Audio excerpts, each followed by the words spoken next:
et que la gloire revienne à Jésus-Christ. Mon thème de ce soir, c'est le Dieu de nos pères. Le Dieu de nos pères. Alléluia. Est-ce que quelqu'un peut répéter le Dieu de nos pères? Le Dieu de nos pères.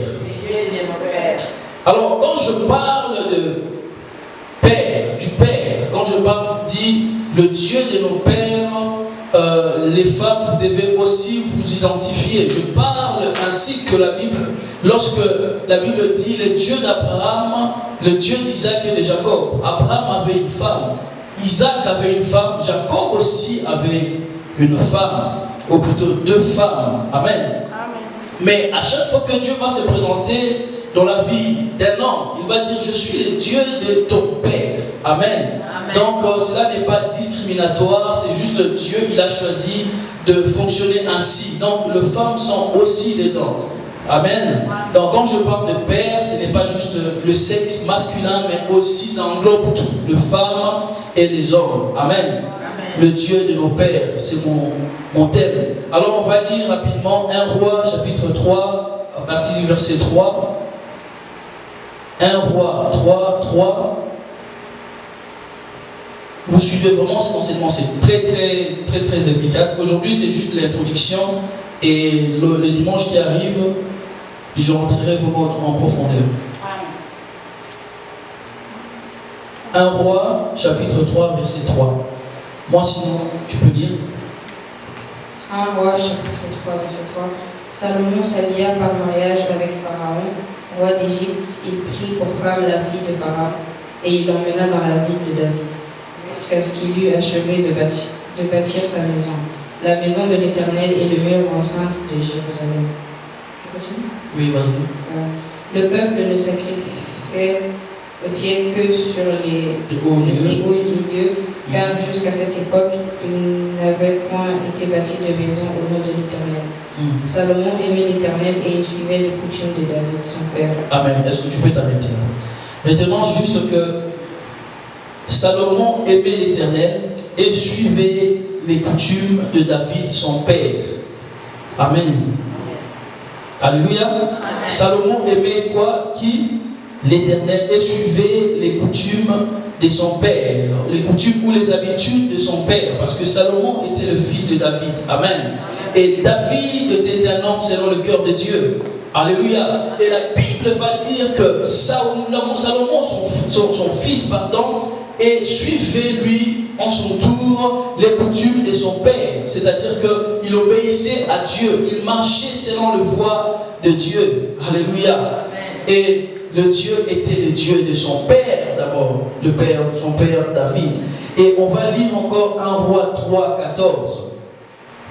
1 Roi 3, 14. Je lis au nom de Jésus. Et si tu marches dans mes voies en observant mes lois et mes commandements, comme l'a fait David ton père, je prolongerai tes jours. Amen. Amen. Est-ce qu'on peut acclamer la parole du Seigneur? Est-ce qu'on peut acclamer la parole du Seigneur? Soyons un peu ici. Amen. Ici, c'est encore le songe ou la vision de Salomon. Et Salomon, lorsque David, son père, est mort, on prend son fils Salomon, il devient roi. Alors, Dieu va se révéler dans la vie de Salomon. Écoutez-moi, s'il vous plaît, c'est très important. Amen. Amen. C'est aussi l'histoire, ça va vraiment nous faire du bien. Salomon était le fils de qui? Le fils de David. Et Salomon était roi. Alors, il était jeune, il venait de prendre le pouvoir, et un jour, Dieu visita Salomon. Et Salomon va dire au Seigneur, je veux que tu me donnes la sagesse. Alléluia. Amen. Je veux que tu m'accordes la sagesse afin de conduire ton peuple. Mais le plus important, c'est que Dieu va dire à Salomon, et si tu marches, là Dieu a déjà dit, ok, je te donne la sagesse, mais je te donnerai encore plus que ça, puisque ce que tu m'as demandé est tellement important. Amen. Amen. Parce que lorsque Dieu apparaît à quelqu'un, en tout cas si à moi, aujourd'hui Dieu m'apparaît, il me demande, grâce, que veux-tu que je fasse pour toi? Ah papa, voyage. Ah papa, je vais 3 millions, je vais 5 millions, je vais... Mais lui, il ne va pas demander d'abord la richesse. Que qu'est-ce qu'il va demander à Dieu? La sagesse. Amen. Alléluia. Amen. Et Dieu va trouver que c'était tellement bon. Il va demander, il va dire à Salomon, je te donnerai la sagesse, mais ainsi je rajouterai encore la richesse. Et aucun roi, pendant que toi tu seras en vie, aucun roi dans ce monde ne va te dépasser. Alléluia. En gloire, en puissance, tu seras un homme fort et riche. Et Dieu va dire, 1 Roi 3, 14, il s'adresse à Salomon en disant, et si tu marches dans mes voies, parce que je t'ai déjà accordé la sagesse, mais si tu marches dans mes voies en observant mes lois et mes commandements, comme l'a fait David, ton père, je prolongerai tes jours. Amen. Comme l'a fait qui? David, ton père. Alléluia. Est-ce qu'on est toujours ensemble? Amen. Comme l'a fait David, ton père. Et moi, Dieu, je vais prolonger tes jours, Salomon. Mais marche devant ma face, comme mon serviteur David, ton père. Alléluia. Amen. Exode 3, à partir du verset 1 à 6. Exode 3, 1 à 6. Je vais lire rapidement. Moïse faisait paître, c'est Exode 3, 1 à 6. Moïse faisait paître le troupeau de Jéthro. Jéthro, c'était le beau-frère, le beau-père, de Moïse, sacrificateur de Madian. Et il mena le troupeau derrière le désert et vint à la montagne de Dieu à Horeb.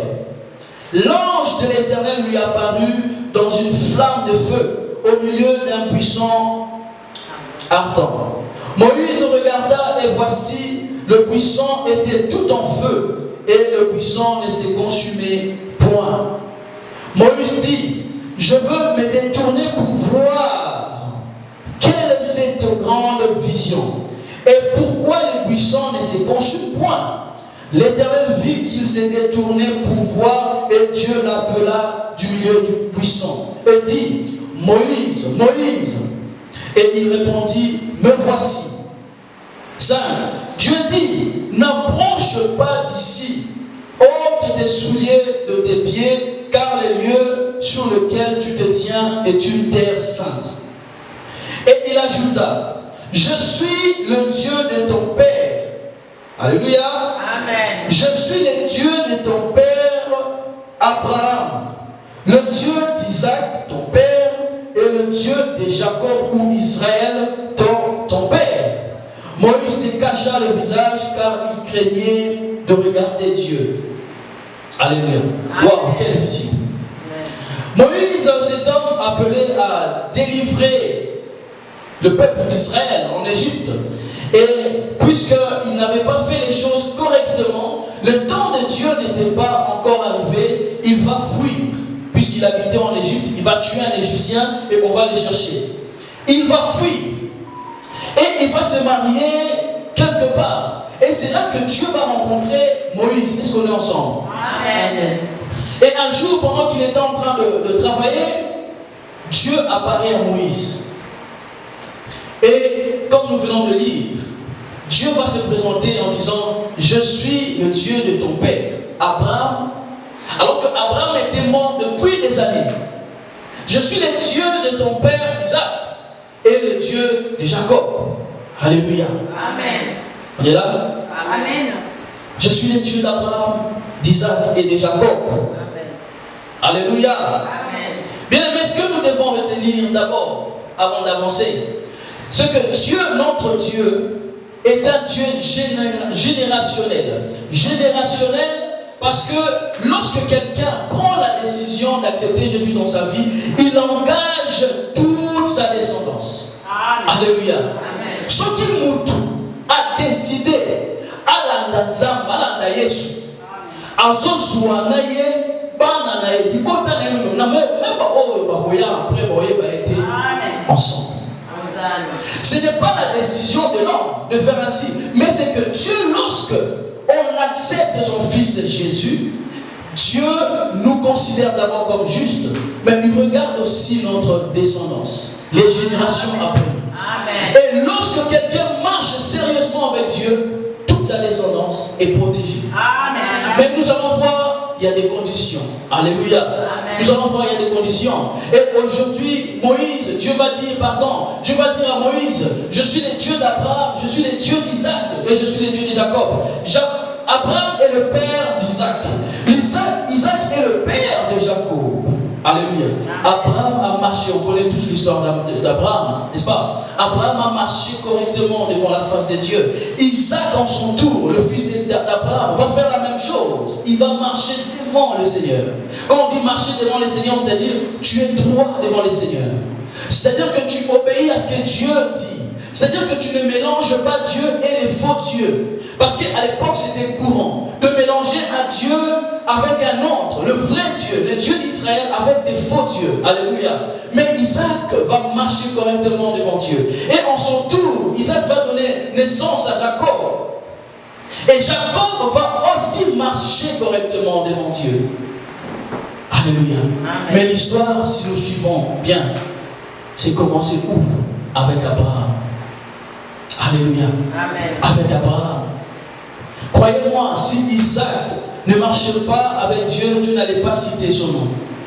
Si Jacob à son tour, au lieu de marcher sur les voies de Dieu, il marchait n'importe comment, Dieu n'allait pas citer son nom.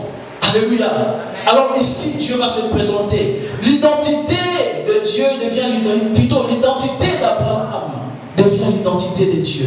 C'est-à-dire que Dieu s'identifie en Abraham. Alléluia.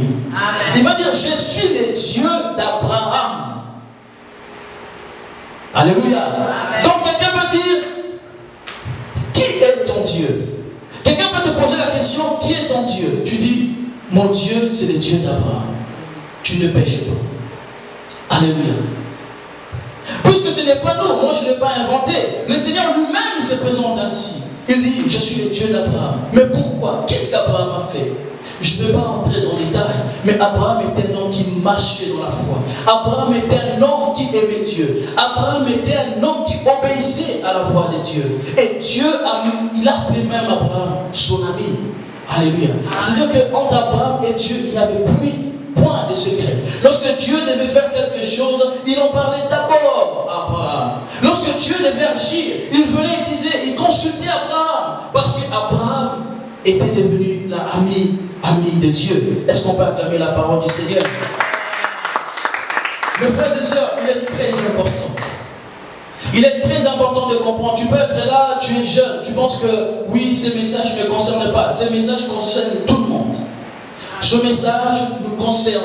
Alléluia. Amen.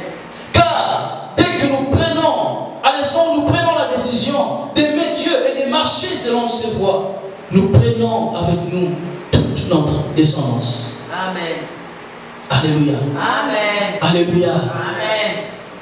Et Dieu, ton Dieu aujourd'hui, le Dieu des mamans Claudine, est aussi le Dieu de Samantha. Amen. Et Samantha, si Samantha agit bien comme l'a fait sa maman, alors le Dieu de sa maman devient aussi son Dieu. Amen.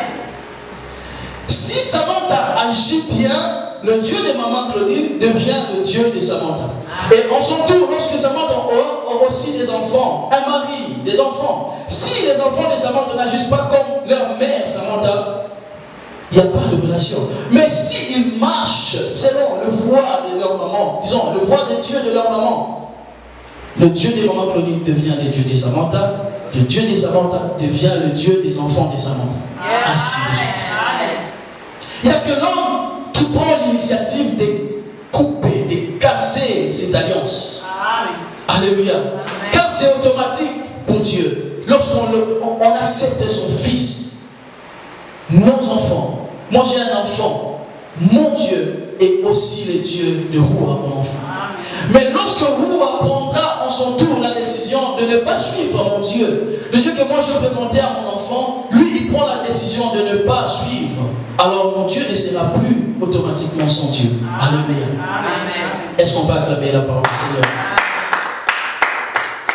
Lorsque Dieu, nous devons retenir quelque chose. Lorsque Dieu dit, je suis le Dieu d'Abraham, qu'est-ce que Dieu veut dire aussi? Dieu se rappelle de l'alliance qu'il a faite avec Abraham. Lorsque Dieu dit, je suis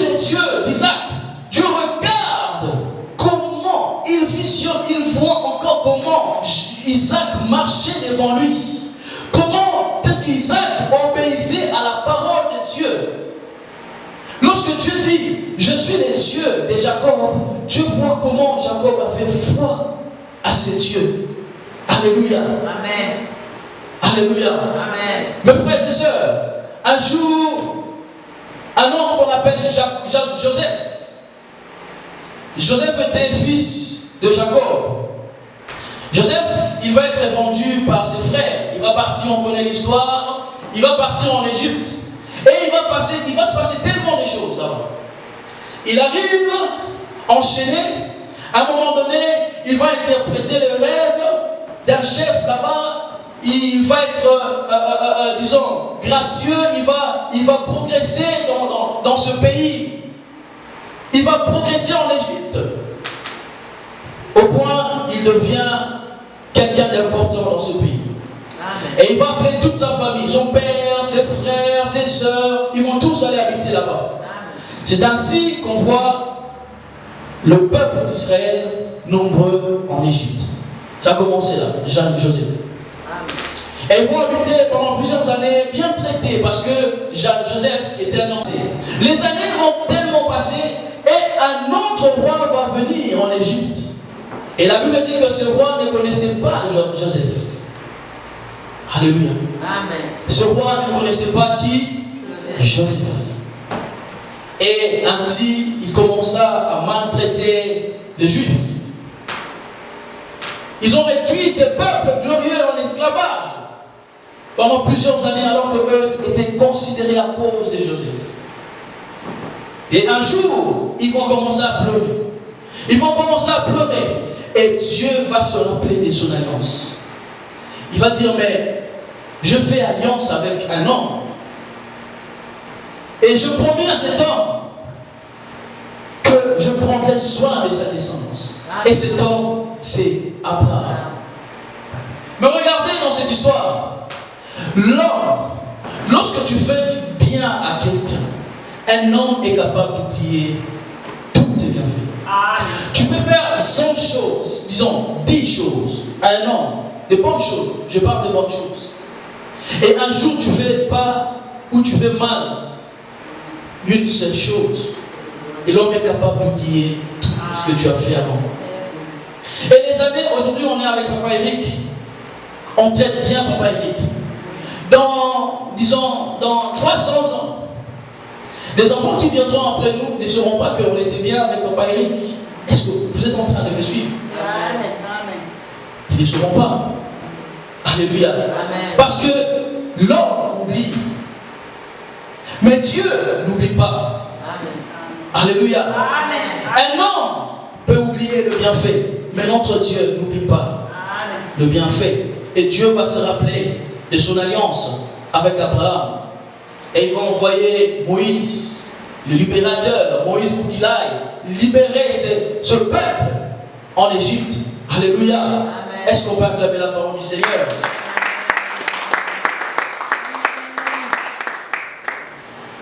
Mes frères et sœurs, notre Dieu est un Dieu d'alliance. Notre Dieu est un Dieu d'alliance.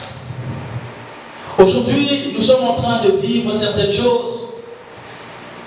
D'ailleurs, chez nous en Afrique, on nous parle souvent des liens de famille. On nous parle souvent, quand tu fais telle chose, n'arrive pas, n'avance pas, alors tu es lié quelque part. Quand tu ne te maries pas, tu es lié quelque part. Oui, moi je crois aux liens de famille. Amen. Amen. Je vais m'expliquer, peut-être qu'on ne va pas se comprendre. Il y a des gens, par exemple, au Congo, souvent quand je regarde Facebook, je vais voir un garçon jeune, très jeune, 15 ans, 16 ans, oh, une jeune fille, 15, 16 ans, elle est décédée. Mais quand tu regardes bien, souvent ce n'est pas seulement la sorcellerie. Souvent ce ne sont pas seulement les liens de famille ou quoi. Souvent c'est aussi les conditions de vie. Les microbes, et les gens ne mangent pas bien, ils ne vont pas avoir consulter les médecins, etc., etc.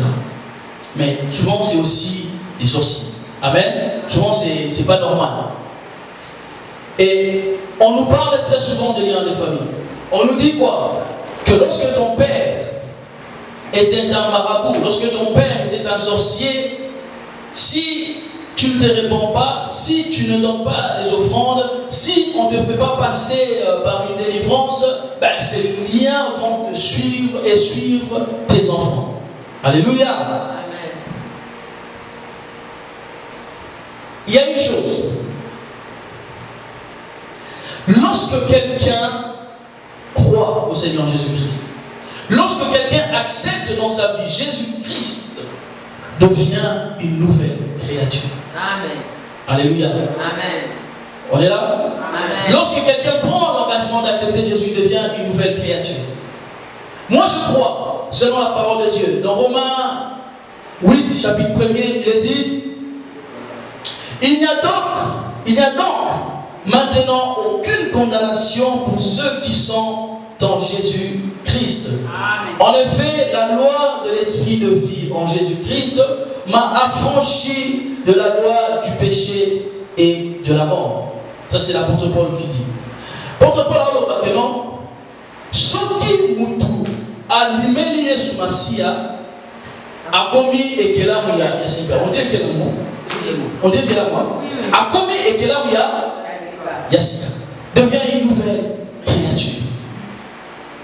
Mes frères et sœurs, le lien de parents, le lien des arrière-parents, oui, peuvent nous suivre. Mais ces liens sont butés lorsque tu prends la décision d'accepter Jésus-Christ dans ta vie. Et quand je dis d'accepter Jésus, je ne parle pas de venir à l'église.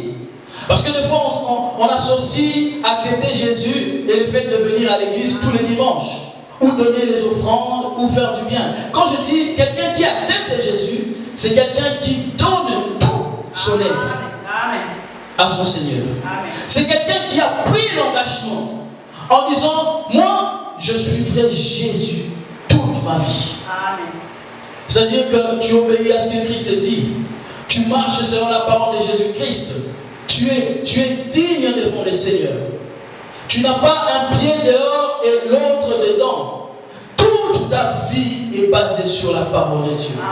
C'est ça, la personne qui est en Jésus-Christ. Aujourd'hui, les gens sont tellement étonnés. Tu viens, on te fait la délivrance. Et demain, tu reviens, la même personne, si on prie pour la même chose, la personne tombe et on va encore délivrer. Les délivrances, c'est interminable. Parce que tu peux chasser un démon. Et le Seigneur Jésus l'a dit lui-même. Tu chasses aujourd'hui un démon, il va partir, mais il ne part pas pour toujours. Il va rester quelque part et il attend si toi tu vas encore laisser une porte. Les démons sont très impolis. Le Saint-Esprit, il ne vient pas lorsque tu n'invites pas. Le Saint-Esprit, il faut l'inviter, il faut ouvrir le cœur. Jésus dit, je me tiens à la porte et je frappe. C'est lui qui fait quoi? C'est lui qui ouvre. Je ferai quoi? J'entrerai. Mais les démons, même si la porte est fermée, qu'est-ce qu'ils font? Ils vont bousiller la porte, ils vont briser, ils vont casser la porte pour entrer. C'est ainsi que la personne qui est tombée aujourd'hui, c'est dimanche aujourd'hui, l'autre dimanche, on vient, on prie pour le même cas. La personne va encore se retrouver par terre. On va encore prier l'autre dimanche, on revient encore la même chose. Pourquoi? Parce qu'on n'est pas en Jésus-Christ. Amen. Car lorsque nous sommes en Jésus, il n'y a pas de cohabitation. La Bible dit qu'il n'y a pas, il y a pas de lien entre la lumière et les ténèbres. Amen. Amen. Alléluia. Lorsqu'on accepte Christ, nous sommes affranchis selon la parole de Dieu. Amen. Nous sommes libérés. Nous ne sommes plus condamnés. Amen. Mais si réellement, nous sommes réellement, ça c'est une tautologie, si réellement nous sommes réellement en Jésus. Alléluia. Amen. Est-ce qu'on peut acclamer la parole du Seigneur? Mes frères et sœurs, si réellement nous sommes en Jésus, alors nous ne sommes plus condamnés. Amen. Ici, je veux dire à quelqu'un, si à l'époque ton papa était un marabout, un magicien, quelqu'un occultiste, quelqu'un qui faisait du mal aux autres, et ainsi lorsque Dieu regarde ton père, toi tu n'as peut-être rien fait, tu ne connais peut-être pas aussi Jésus-Christ dans ta vie, mais lorsque Dieu regarde ce que ton père a fait, tu es aussi lié, tu es aussi coupable. Lorsque Dieu regarde ton père, il dit qu'il est coupable. Il te regarde, il te prend comme ton père. aussi tu es coupable. Alléluia. Rappelez-vous. Pourquoi? Parce que Dieu, il tient compte de qui? De nos pères. Papa fait du bien, Dieu était avec lui. Toi tu fais du bien, son Dieu devient ton Dieu. Papa fait du mal. Quand je dis papa, c'est aussi des mamans. Hein? Quand papa ou maman fait du mal, quand papa et maman est un sorcier, une sorcière, automatiquement lorsque Dieu te regarde, qu'est-ce qu'il fait? Tu es aussi coupable. Mais j'ai déjà donné une réponse. Comment s'en débarrasser? Comment se libérer de cela? C'est être en Christ. Et comment être en Christ? Pas à moitié, totalement en Jésus-Christ. Alléluia. Nous sommes ici? Amen. Est-ce qu'on peut acclamer la parole du Seigneur? Nous sommes pas extraits. Seulement si nous sommes réellement en Jésus-Christ. Mes frères et sœurs, ainsi je voulais par cette introduction, parce que je l'ai dit déjà, c'est une introduction, à partir de la semaine prochaine ou l'autre semaine, je vais vraiment entrer en détail, je vais vraiment entrer en profondeur. Maman Déborah, maman, tu as marché toute ta vie avec Dieu. Tu as été trouvé digne. Tu as obéi au Seigneur. Tu es passé par des moments difficiles. Mais tu t'es accroché à ton Dieu. Tu as fait confiance, même lorsque les hommes disaient non, ne fais pas confiance en ton Dieu comme Job. Mais tu as fait confiance au Seigneur. Et Dieu dit que tu es juste. Et lorsque Dieu voit tes enfants, à cause de toi, Dieu les protège. Mais il y a une condition pour que tes enfants ton Dieu devienne le Dieu de tes enfants, c'est que tes enfants doivent accepter ton Dieu. Amen. Amen. Alléluia. Amen. Est-ce que quelqu'un comprend ce message? Amen. Il y a des gens aujourd'hui qui se disent, moi mon père prie, moi je suis fils du pasteur, moi je suis fille d'un pasteur.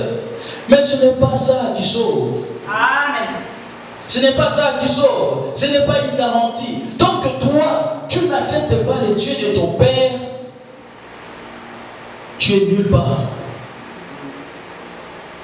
Oui, la grâce de Dieu de ton père peut te couvrir. Mais cette grâce peut avoir des limites. C'est pourquoi la Bible dit, les saluts et comment? Est-ce qu'on peut acclamer cette parole? Les saluts est individuel. La Bible est claire. Sinon moi, Rouad peut dire, oh mon père prêche, mon père chante, moi je vais vivre comme n'importe comment et un jour j'ai une garantie que je verrai le Seigneur. C'est faux. C'est archi faux. Tant que mon enfant, peu importe le bien que moi je fais aux gens, peu importe la manière, seulement si il prend l'engagement d'accepter mon Dieu et de marcher avec mon Dieu. Mes frères et sœurs, c'est très important d'initier nos enfants. Quand je dis initier, ce n'est pas en mauvais sens.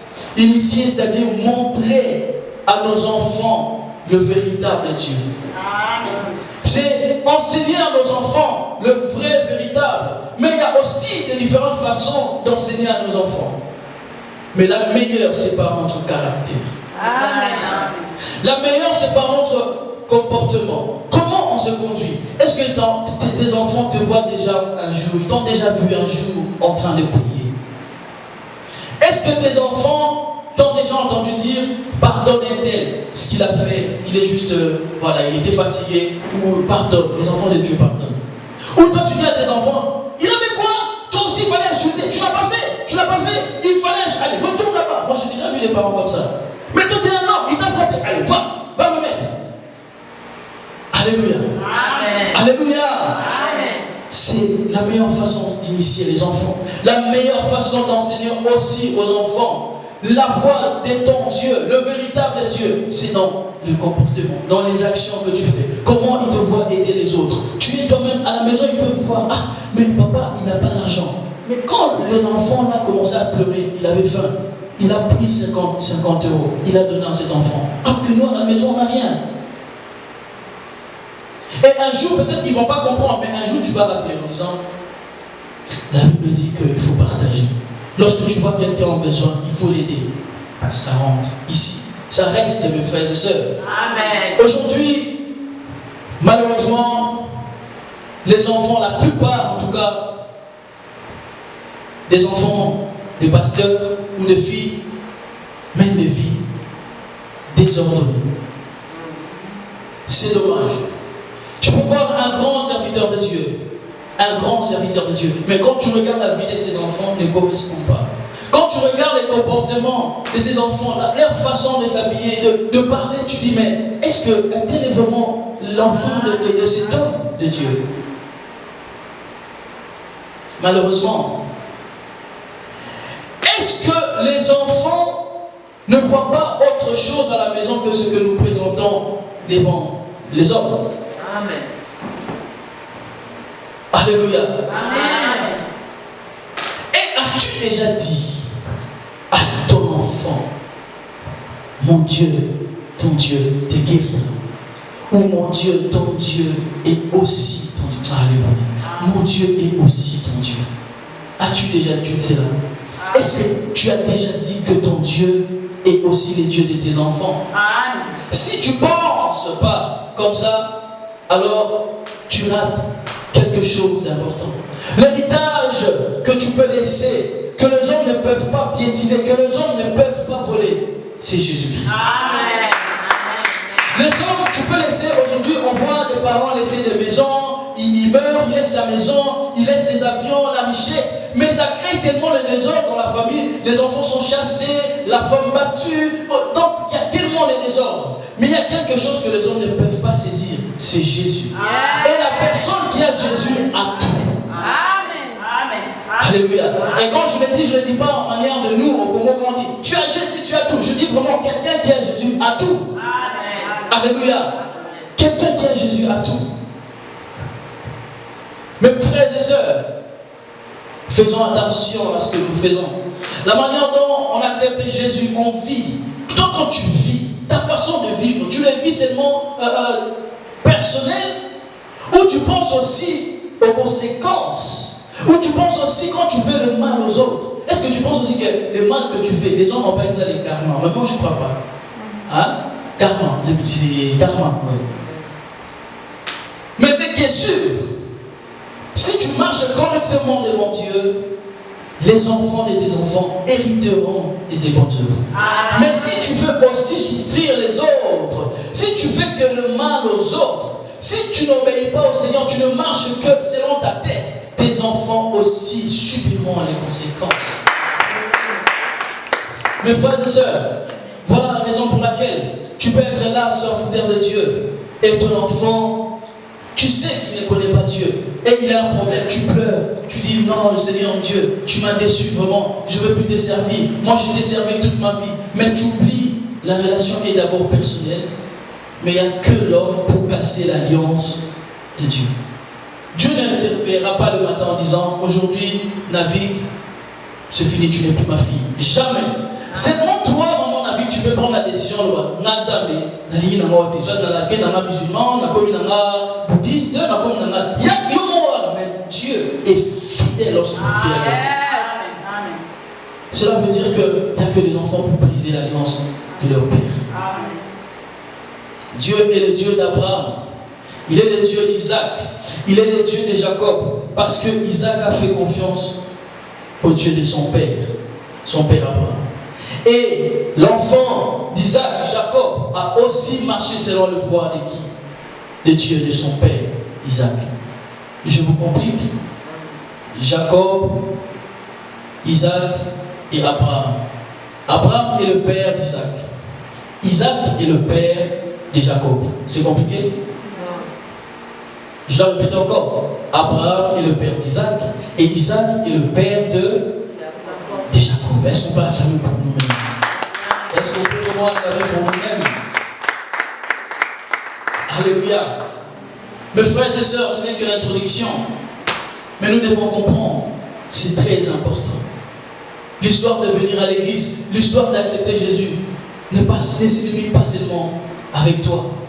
Lorsque Dieu te voit, il voit des gens qui sont derrière toi. Plusieurs générations. C'est pas parce que tu vois tes enfants, tu dis, bon, ces enfants ici sont sous la couverture de Dieu. Non, les enfants de tes enfants et leurs enfants aussi. Amen. S'ils prennent la décision de marcher selon la voie de ton Dieu, Amen. le Seigneur va être avec eux. Ainsi, ils vont être intouchables. De génération en génération. Les gens ne vont pas comprendre. Mes frères et sœurs, il y a des hommes de Dieu comme ça, ils ne vont pas faire beaucoup de choses. Ils peuvent venir ici, il n'a pas jeûné, il dit, toi, viens, tu souffres de quelle maladie? Oh, moi, c'est sida, au nom de Jésus, sois guéri. Et tu vas faire le test, il n'y a pas de sida. Mais il y a un autre pasteur, il va prier, jeûner pendant 1 an. Il y a un moment qu'on appelle pendant 100 jours. On peut jeûner aussi pendant 100 jours pour guérir les malades. Et tu viens là, rien. Il n'y a rien. Mais un autre, il n'a pas jeûné, il n'a pas prié. Il vient, démon sort et les démons est parti. Amen. Et même, la plupart du temps, lorsque tu vérifies bien, avant lui, il y avait quelqu'un qui a marché avec le Seigneur. Amen. Alléluia. Amen. Alléluia. Il y a aussi les inventions qu'on prend dans la vie séculière. Il y a aussi les gens, moi j'appelle ça comme ça. Ça c'est ma théorie à moi. Il y a des gens, ils vont naître dans des familles riches. Tu viens, tu trouves tout, papa, tout, maman, tout, les voitures, les maisons, tout. Et toi, qu'est-ce que tu viens? Tu attends seulement que tu aies 18 ans. Et les 18 ans arrivent, toi aussi on ne te confie pas. Tu deviens millionnaire. Moi là où je travaille, le patron, le grand boss de l'entreprise, il est un milliardaire. Et vous savez quoi? Son enfant vient faire job étudiant aussi chez nous. Job étudiant chez nous. Son enfant. Et son papa, c'est un milliardaire. Pas millionnaire, milliardaire. Il vient aussi, on lui dit aussi, fais ça, il ça. Il ne boude pas, il ne vient pas avec les garde-corps. Hein, parce que c'est un homme, son père, il est influent, on doit garder son enfant. Non, il est là. À la fin, son père vient aussi, il envoie souvent quelqu'un, il vient, il prend son enfant, il rentre à la maison.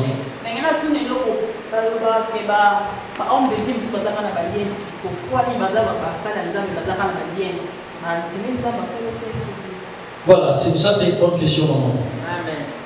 Maman pose la question, il y a des hommes de Dieu, souvent, ils sont puissants, on les voit, ils sont puissants, mais on se dit, ils ont quand même des liens. Mais il y a deux choses, moi je voulais dire. La première des choses, c'est est-ce que l'homme de Dieu pense qu'il a des liens ou les hommes pensent qu'il a des liens? Et la deuxième chose, c'est que quand nous marchons réellement avec Dieu, il y a la parole écrite, mais il y a aussi la révélation que le Saint-Esprit peut te donner. Je vais donner un exemple. Ça fait partie de l'enseignement. Merci maman. Écoutez-moi. Tu peux être en Jésus, tu dis, mais ma vie ne va pas bien. Mais est-ce que tu écoutes le Saint-Esprit? Parce que le Saint-Esprit peut dire, ton Père, écoutez-moi, c'est très important. Donnez-moi votre attention à ce que je vais dire maintenant. Le Saint-Esprit peut dire, mais toi tu es toujours pauvre. Parce que ton Père, il a fait telle chose. Mais tu crois en Jésus. Hein? Pour limiter cette condamnation, il y a peu de condamnation. Tu n'es plus condamné. Mais le Saint-Esprit peut te demander de faire un symbole. Il dit, prends 500 francs. Sors dehors. Tu vois les pauvres là qui dorment à la gare du midi. Achète à manger. Donne-les. Oh, est-ce que quelqu'un me suit? Amen. Si toi tu n'as pas écouté à la voix du Saint-Esprit, tu n'as pas fait ce que le Saint-Esprit dit, tu es délivré. Mais le Saint-Esprit te dit, pour débloquer cette situation, prends quelque chose, va faire telle chose et tu veux. Si toi tu ne veux pas, tu n'écoutes pas le Saint-Esprit, tu vas rester pauvre toute ta vie. Mais tu es délivré. Cela veut dire que si aujourd'hui tu n'es plus en vie, ben, tu n'iras pas en enfer. Dieu t'a sauvé, tu es délivré. Mais tu es mort pauvre. Pourquoi? Parce que tu n'as pas eu le discernement. Parce que tu n'as pas écouté le Saint-Esprit. Aujourd'hui, nous sommes les diables, il a compris ça. C'est-à-dire qu'il nous laisse partir à l'église. On ne développe même pas l'écoute du Saint-Esprit. Parce qu'il y a des façons, je l'ai déjà dit ici, il y a une façon de comprendre ce que le Saint-Esprit nous dit, nous demande. Le Saint-Esprit peut te parler par une voix audible. Il peut te parler au travers d'une personne, un songe, un rêve, une vision, une circonstance. Mais c'est à toi que ses parents ont fait quelque chose où il a des liens. Soit le Saint-Esprit lui a dit de faire quelque chose qu'il n'a pas fait, soit lui-même, il a quelque chose qui traîne aussi avec lui. Amen.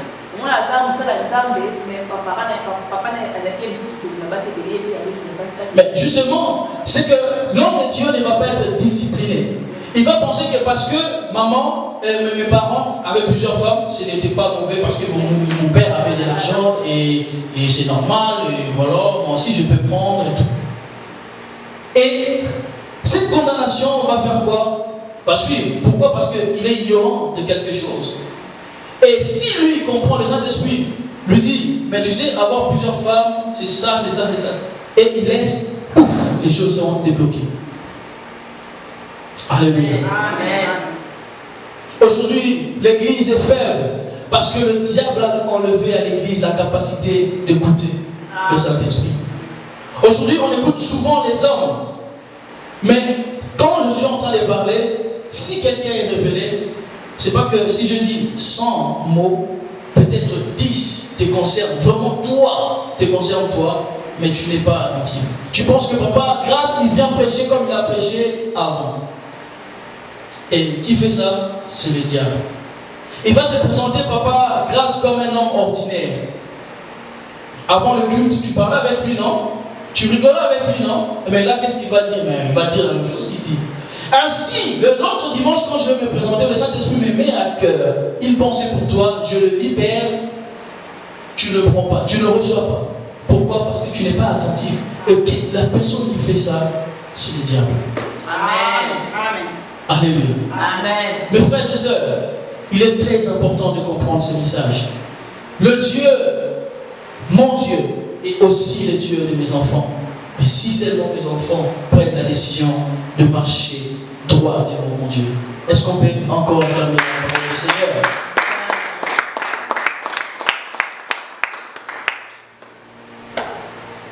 Je prêchais combien de minutes? Vous me dire? On vient de venir de chasser des démons, mais quand tu rentres ici, tu reprends la même vie. Ta vie d'avant, ça ne sert absolument à rien. Tu vas traîner avec toi des problèmes. Amen. Amen.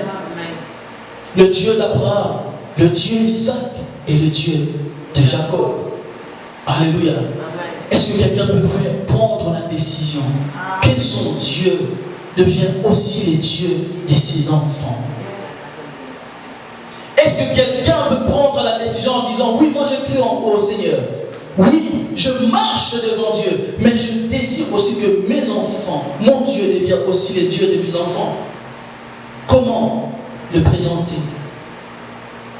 Comment? La manière dont je vis à la maison, la manière dont je me comporte quand il me voit servir Dieu. Alléluia. Amen. Quand tu dois venir à l'église et ton enfant sait que tu mens et tu prends le téléphone en disant, ah, je devais faire telle chose aujourd'hui, mais tu appelles le responsable. Je devais faire telle chose aujourd'hui, mais tu sais, je n'ai pas pu parce que l'enfant est tombé. Mais l'enfant, il comprend devant toi, il sait que tu es en train de mentir. Et quand toi, tu vas venir le dimanche ou la semaine ou quoi, l'enfant, il pense que c'est aussi bien de mentir. Alléluia. Mais lorsque l'enfant te voit intègre, tu dis, mais non, il ne faut pas. Un enfant de Dieu ne ment pas. Un enfant de Dieu ne dit pas ça. Un enfant de Dieu ne pêche pas. Un enfant de Dieu ne tape pas. Un enfant de Dieu marche comme ça. Un enfant de Dieu, avant de prier, avant de dormir, on prie. Avant de manger, on prie. L'enfant prend ça. Mes frères et sœurs, la Bible dit qu'un jour, on va être aussi jugé en fonction de ça. Les enfants que Dieu nous donne, il nous fait quoi? Il nous confie ces enfants. Ça, ils ne nous appartiennent pas. Et Dieu va dire, mais je t'ai donné des enfants. Je t'ai donné 3, 4, 5, 6, 7. Mais regarde leur vie. Regarde où ils sont. Regarde là où tu es toi. Tu n'as pas fait suffisamment ton travail. C'est pourquoi Dieu considère nos pères. Ça, c'est mon introduction de ce dimanche. Et les autres dimanches, on viendra pour finir. Est-ce qu'on peut acclamer